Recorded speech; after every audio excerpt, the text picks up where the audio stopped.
So you Yes. just said something Android, and maybe I missed it because I was so excited about 50 million events. I'm not sure, but what's the timeline on Android? Where I know you said something about it, but where are we at? Do you know? Yeah, we spoke with the Android team this morning, and he was kind of giving us feedback where he's got it working and it's stable. So it was kind of working before, but we weren't getting enough location spots. So let's talk about this. You sign up with Tapestri, and we've done this in the past. You agree to the terms and conditions. That's the first location pull. Then you go to the Tapestri home screen where your goal is, the second one. Then you hit the map, the third one. On the third one, the map, there was a crash happening in the development. So he was working for a solution around that. As of this morning, he thought he had the solution, so he's working to solve that. But the last thing we want any Android user to do is to update their phone and run into issues. So we're still working out the kinks on the Android SDK. Why it's more different than iOS is because on the SDK for Android, you have to make your SDK compatible for 22,000 different devices. This is Huawei phones, LG phones, Samsung phones, Google phones.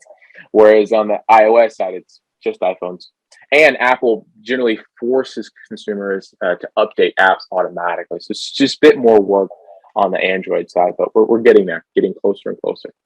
Good. Yeah. And testing before it's in the app. Like you said, the last thing we want is people with an Android phone in the Tapestri app causing it to crash. And then they just go, heck with this app, and they delete it and never try again. So, Yep. And a tidbit to that, and people here in this call may know, is when you think about the United States, I'm an iPhone user, but I also have an Android phone. It's about 50-50. Half of the consumers are on an Android phone and half of them are on iOS. And you're in their two camps and you kind of love it and you're kind of embedded. When you jump internationally, 80% Android. And in a country like India, Indonesia, 99% Android. So Android will clearly be the dominant platform for Tapestri as we go globally. And we got to make sure this works perfectly in those geos. this is a good question. Once Android SDK is implemented and somebody goes and updates their app, will they have to do anything afterwards to like reset location or anything? No. So there's also a couple things we're doing on the Android side. That question leads to another point. So on the Android side, moving your app to all the time is not a default setting.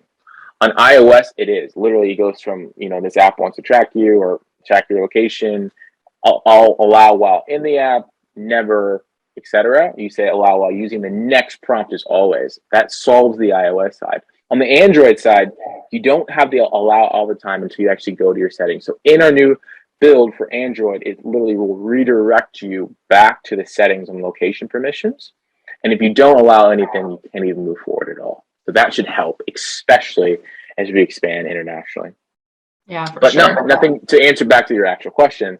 No change there. Just update